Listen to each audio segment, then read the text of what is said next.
Michigan office. I appreciate everybody taking the time to join us this morning. As many of you know, this morning we filed a lawsuit in the Grand Traverse County Circuit Court on behalf of our client, Aaron Boudot, as well as his wife and 4 children. Recording in progress. Against Walmart and Bradford James Gille from the mass stabbing attack that took place at the Walmart in Traverse City last summer on July 26. The reason that this lawsuit was filed and the reason that we are all here today is because Walmart has refused to take any responsibility for their negligence. We've been in contact with Walmart and their lawyers, and they refuse to negotiate. Walmart has taken the position that the law here in Michigan is favorable to them, and therefore they have no responsibility for this horrific event that occurred in their store. What they're saying is they don't have the same responsibility to customers in Michigan as they do in other states. What they're telling us is that they do not think that they have the same duties to protect their customers in Michigan as they do in other states. What they're saying is they don't care as much about the folks here in Michigan. What I'd like to now show you is a portion of the surveillance video from Walmart that was released by the Grand Traverse County Sheriff's Department. And I know many of you may have seen this video already. One thing to point out is that this video does not include all 11 stabbing victims. It includes about 8 of those victims, but there are a few things that I want to point out as we play this video.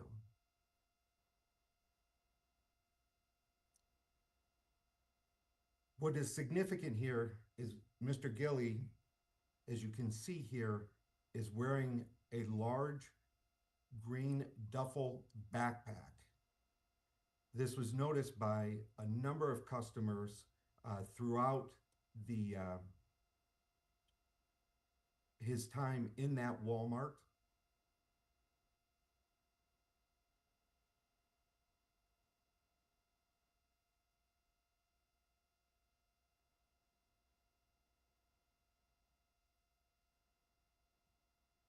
And you'll see here Mr. Gille attacks his first victim. Then he turns and runs, goes to a second, a third, and you can now see the chaos and the mayhem beginning as he runs throughout the store, popping in and out of aisles and attacking numerous customers.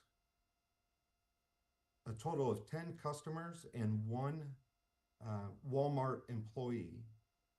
He stabbed a total of 11 people that afternoon.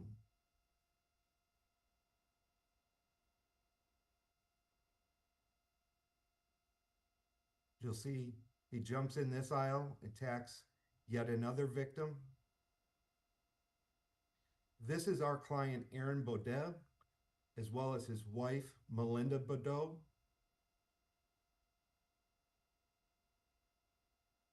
Then Gille runs out the store and attacks 2 more people, one on his way out and one right here in the parking lot.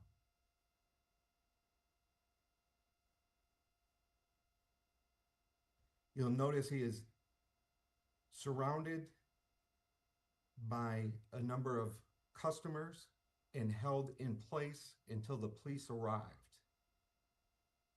Now,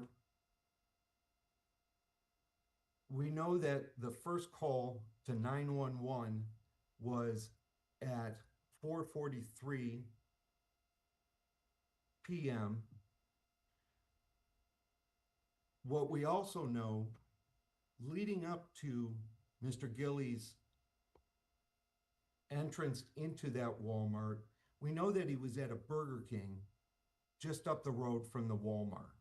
While he was there, he was loitering around made some employees uncomfortable, and before they called the police, he left that Burger King at 4:03. From there, he walked across the Home Depot parking lot. He was next observed just outside the Dollar Tree. One person reported that she noticed him. He looked very intense and he was not he was not comfortable. He made her uncomfortable. Then he proceeded to the Walmart. We know that he entered that Walmart at 4:10 p.m. This was 33 minutes before the first attack. And during that time, numerous customers observed Gille and his behavior, including Melinda Boudot. Melinda, when she entered the store with her family, immediately noticed this man wearing a large green backpack. She noticed him intently looking at the ceiling.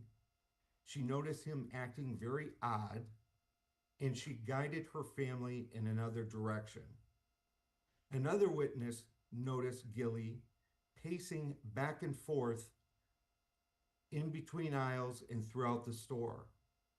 Other witnesses observed him and went in other directions. They skipped portions of their shopping to avoid him. Witnesses observed his eyes darting around, keeping a lookout, and one witness thought that he was shoplifting. Witnesses saw him. One witness thought to take a mental picture of him and remember him because he stood out. She then continued to do her shopping, keeping a lookout for him. At one point during her shopping, she turned around and he was right there behind her. For some unknown reason, he turned around and walked away.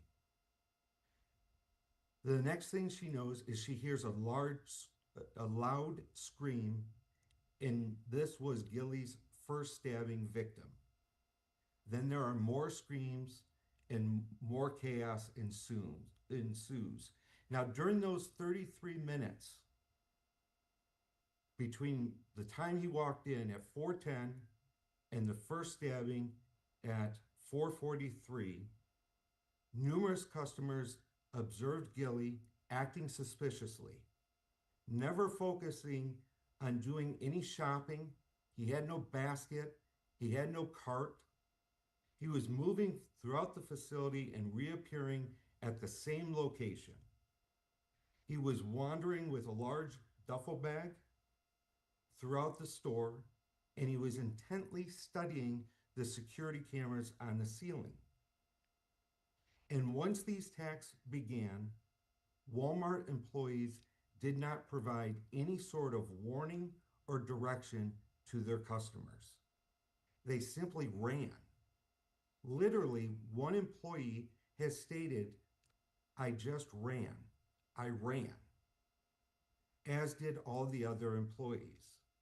It was two heroic veterans that eventually surrounded Gille, prevented further attacks until the police arrived, which was in 3 minutes of that first 911 call.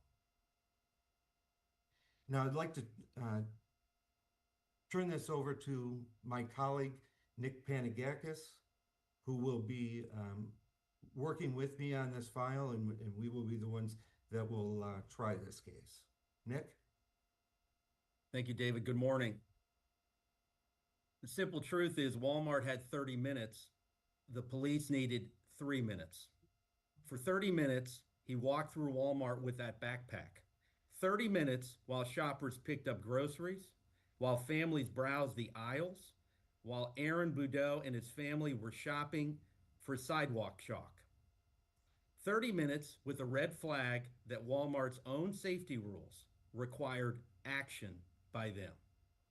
Walmart has security policies for a reason, to protect customers like Aaron Boudot and his family.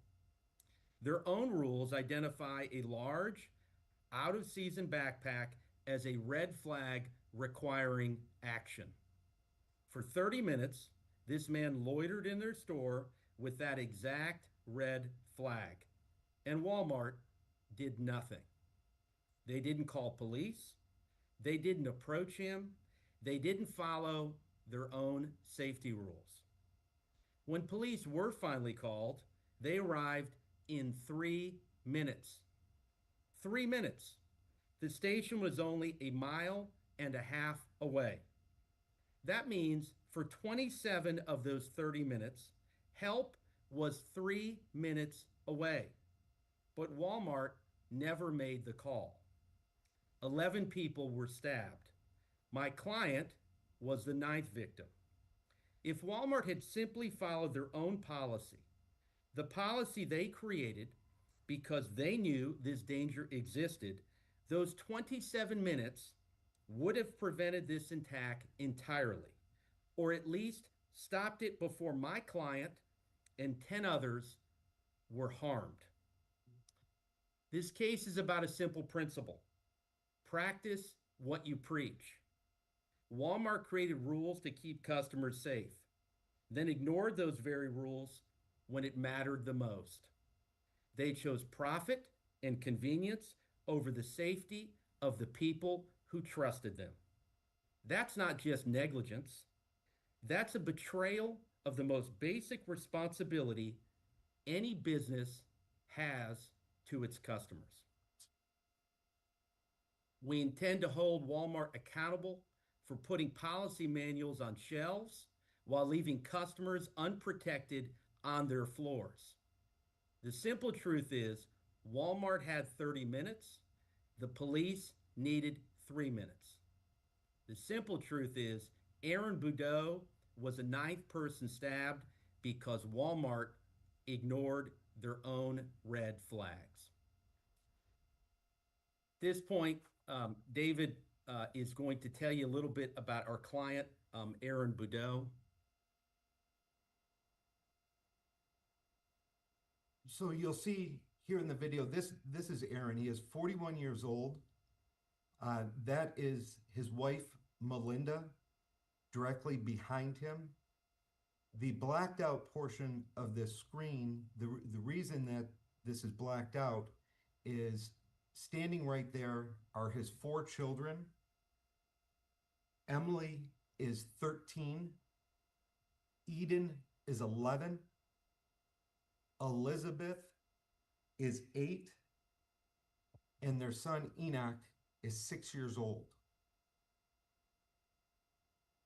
You see, Aaron is sticking out his left arm here to stop his family from proceeding any further as they hear the screams coming from the left and seeing Gille running through the store. Gille's next move is to lunge what Aaron perceived to be towards Melinda, but he stayed in the way and he took the first stab to his right arm, severing an artery. And then as Gille ran, stabbed Aaron a second time in the back. Aaron proceeded to bleed profusely right in front of his children. His daughter went down to her knees and began to pray, as did his wife, Melinda. Thankfully, there were a couple of good Samaritans. There was one gentleman who we've tried to locate named Gary. And if Gary happens to see this, I'd ask that he please reach out to us, because Aaron wants to thank you, as does his family. What Gary did was came up to Aaron as he's bleeding out on the floor. I mean, he lost 3 quarts of blood. There are photos of the amount of blood all over the floor. But what Gary did was took off his belt, used it as a tourniquet, and stopped the bleeding until EMS were able to arrive. The EMS technicians have said that Aaron was within seconds of dying, right there in front of his 4 children and his wife.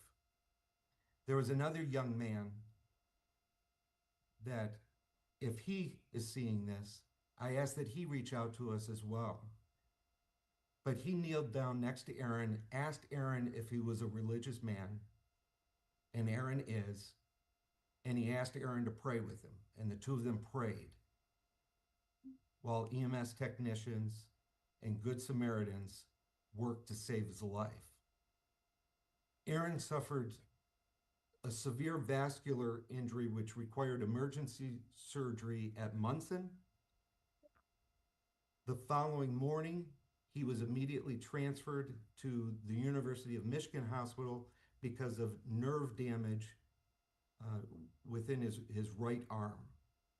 He has no use of his right wrist, hand at this point because of the severed nerves that occurred. Those that attended to Aaron at Walmart and those that treated him at the hospital are absolute heroes, and they saved his life. But I'll tell you, the other thing is, Aaron Boudot is a hero as well, because he probably saved the life of his wife and maybe even his 4 children. Aaron couldn't be here with us today, but he did provide a statement that I'd like to read for you. I said my goodbyes to my family while bleeding out on the Walmart floor because I didn't think I was going to make it. Thanks to the kindness and extraordinary efforts of many people, I am still here today. My goal with this lawsuit is to hold Walmart accountable for my permanent injuries and the trauma my family endured, and to compel Walmart to make the changes necessary to prevent something like this from happening again.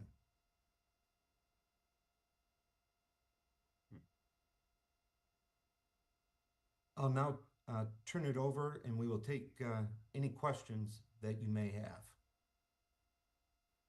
So if you have any questions, please raise your hand, or you can put it in the chat. We'll call you in one by one. We do ask that when you're unmuted that you say your name and what outlet you're from.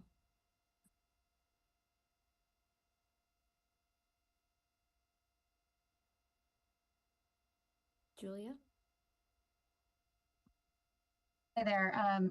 This is Julia Carty with the Detroit News. If you can hear me, I wanted to ask what are the specific accusations against Bradford Gille in this lawsuit? And also, second part to that question, I mean, if I can ask, what is the practical reason for naming Mr. Gille in this case? Just given what we have learned about him and his family's resources, that it just seems unlikely to be able to recover from him monetarily in this case.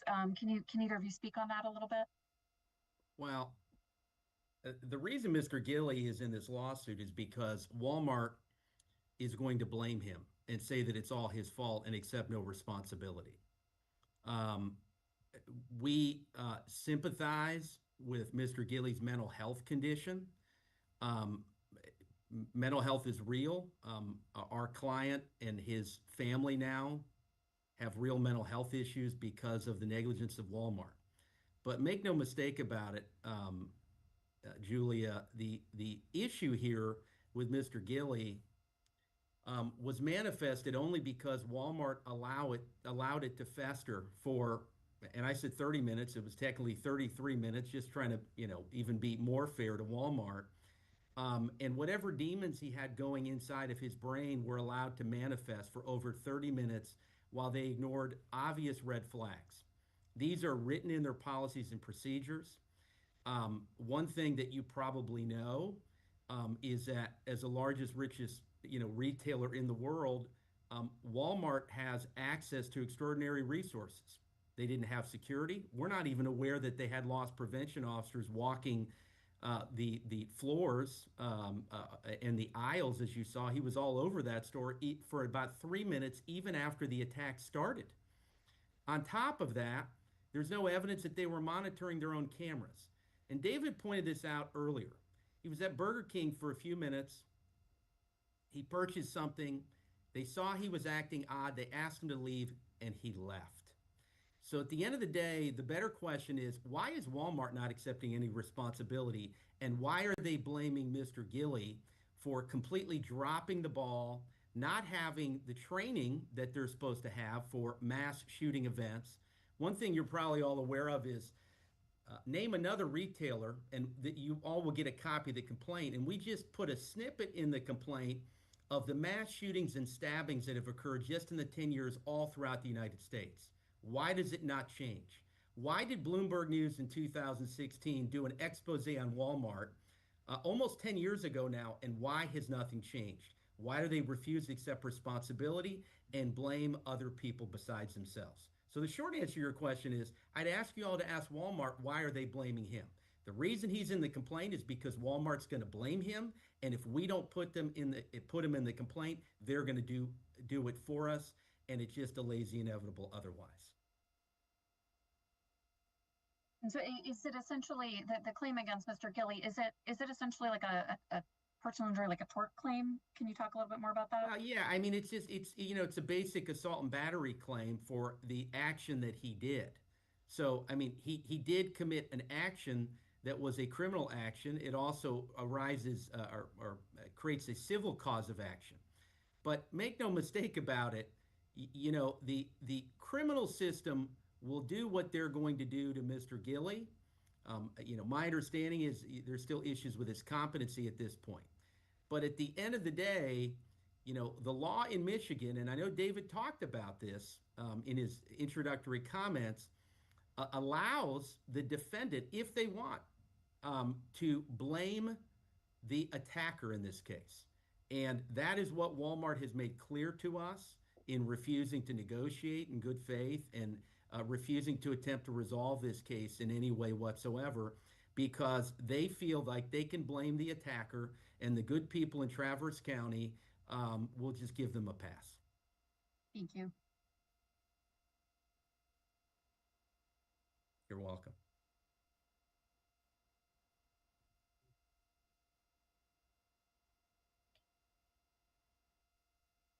Nick?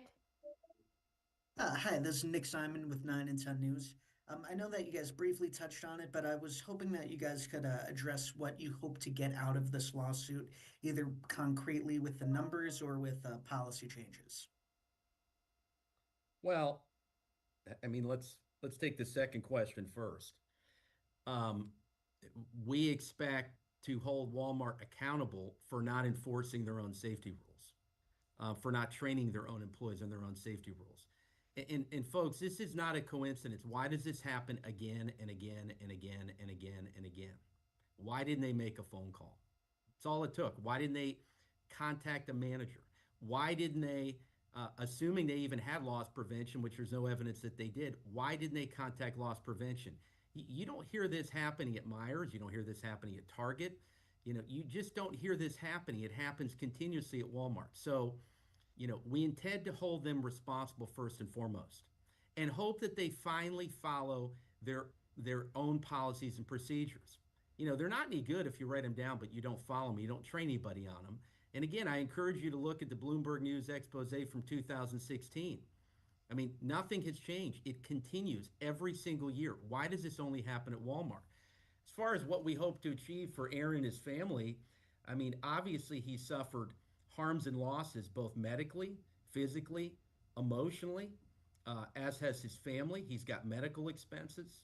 He's going to have medical expenses, and they will have medical and therapeutic expenses in the past and into the future, as well as, their human damages for, what can't be, fixed or paid for otherwise. And that's ultimately something a jury in Traverse County is going to have to decide, which is why the lawsuit was brought. This is apparently what Walmart wanted, and they think that the jury is going to blame Mr. Gille for them not following their own policies. Make no mistake about it. We're not here suggesting that, Walmart had to accost him as the heroic two veterans did outside. But, all they needed to do was make a phone call or talk to him. But when you allow someone like this with these issues, and I know there's been a lot in the media that's talked about the mental health issues of Mr. Gille, and again, we're not here to minimize that. But remember where he went. Remember what he was looking around the cameras. And when you allow a person this condition to fester and you allow those demons to fester around his head, mayhem happens. Bad things happen.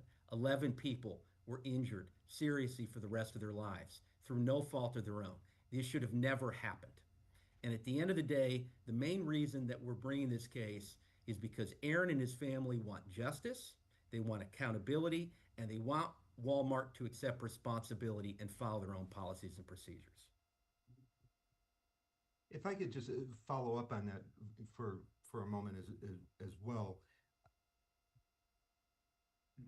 Walmart has these policies, and stores like this are required to train their employees, and they're to be trained to watch out for suspicious activity.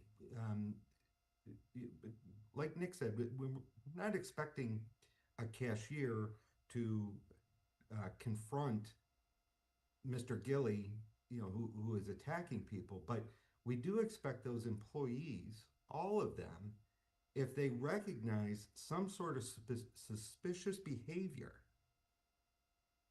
such as somebody walking with this large backpack,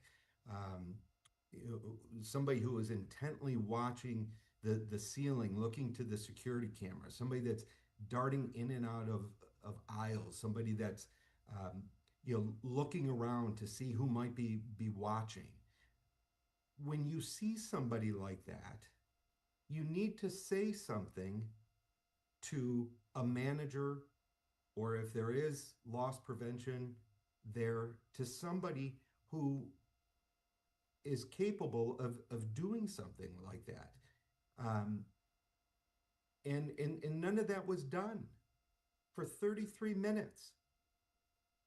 All these customers who are not trained to watch for those types of things all observed it. And had Walmart trained their employees, as they claim to do, and former employees have told us they did not receive any sort of training in this regard, they would have known to call the police. They would have known to do something. And they didn't. And because of that, he was able to walk around the store for 33 minutes, casing the facility, and start his attacks. All of which could have been avoided had somebody at Walmart just been paying attention. Yeah, I think just to echo what David said, a couple things. Number one, there is a well-known saying that applies to all aspects of retail, hotels, and otherwise. And that saying is, see something, say something. That is all throughout law enforcement in Michigan, the FBI, the Department of Justice. It's really that simple. See something, say something. And then you have to marry that in this case with the fact that Walmart's own policies specifically identify a backpack as a red flag. You didn't see a shopping cart. You didn't see him shopping. He had a giant backpack in Michigan on July 26, 2025. With a cap, drawn low, covering his face. There could not be anything more suspicious. And then you marry that with the fact that you've got a police station that is 1.5 miles away, and once they get a call, they're there in 3 minutes. I said 30, 27, just to be fair. Really, it was 30 minutes and 3 minutes to spare in this case. But, let's just say, give him 3 minutes to, eye him out and determine what the issue is. And so at the end of the day, under the law, there's something called foreseeability. It's really simpler than that. See something, say something, or say it another way. If it's predictable, it's preventable. This was totally preventable by Walmart. They just needed to make a call.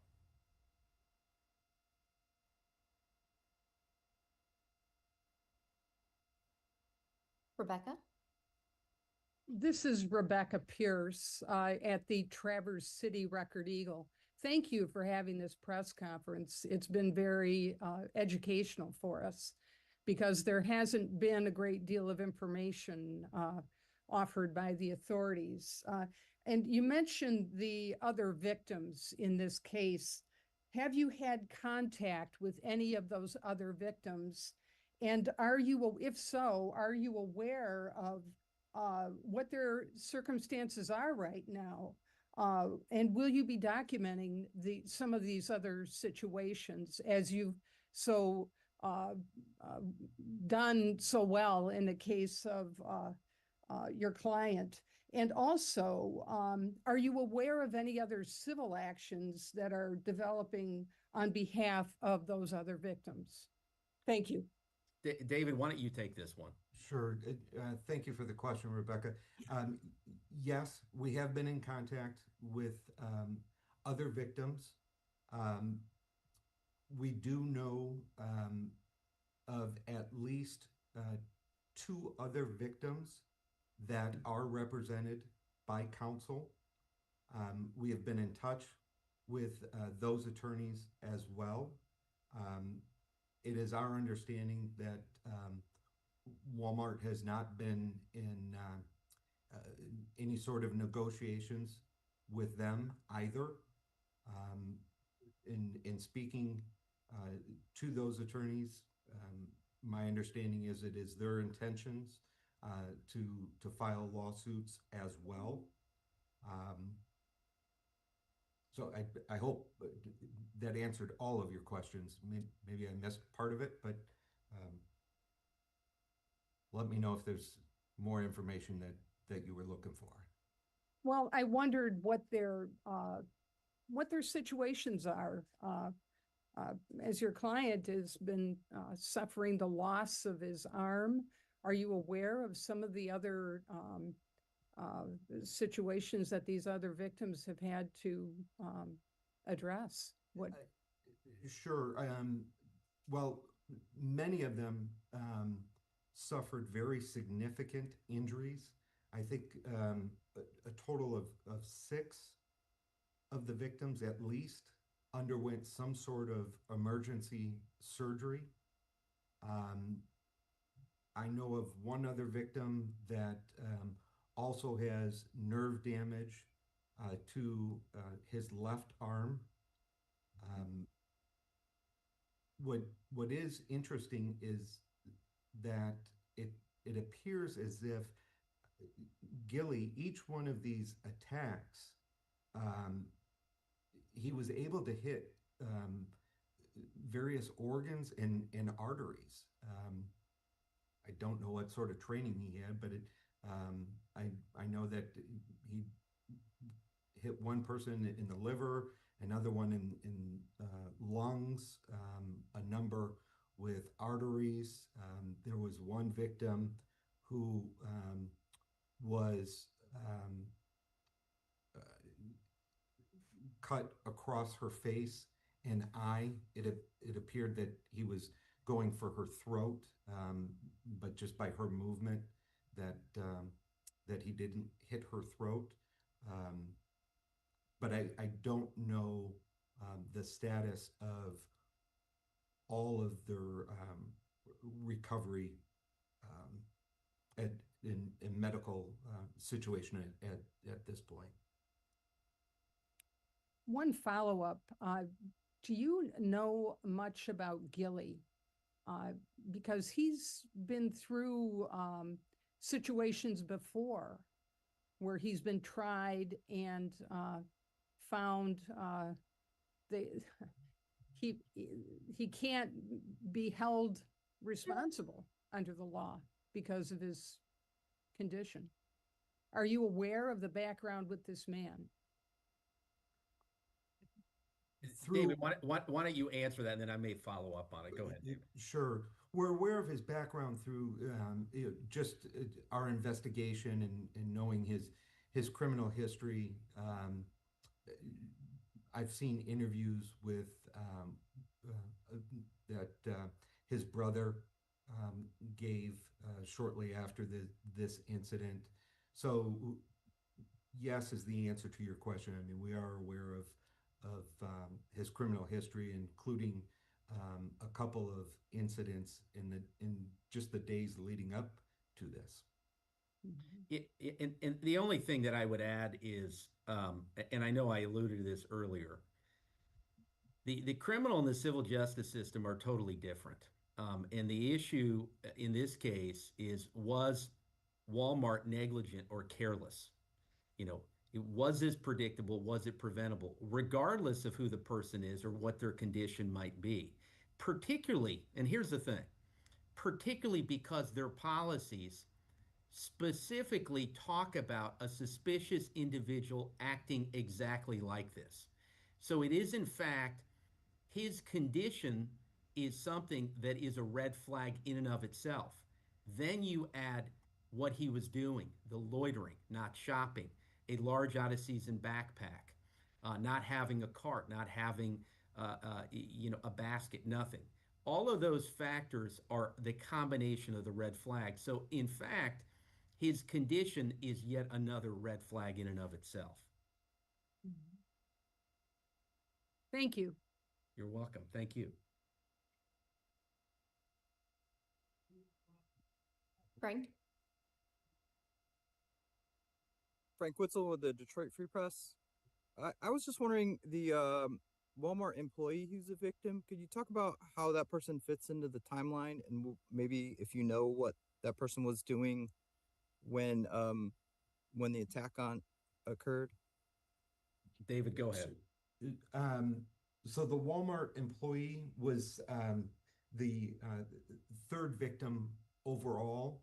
I don't know if he was actually, when you watch our video, the first couple of victims that we identify are the ones that are observed in the video, right? So, you know, take those numbers when you watch our video that we played earlier, with a little bit of a grain of salt, because again, some of the attacks were not in that video, but the Walmart employee was the third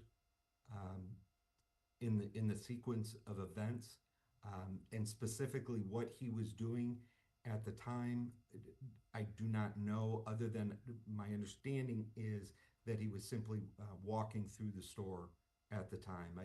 It was not my understanding in response to these attacks or anything like that.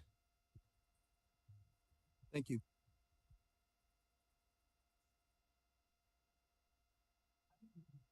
Any other questions?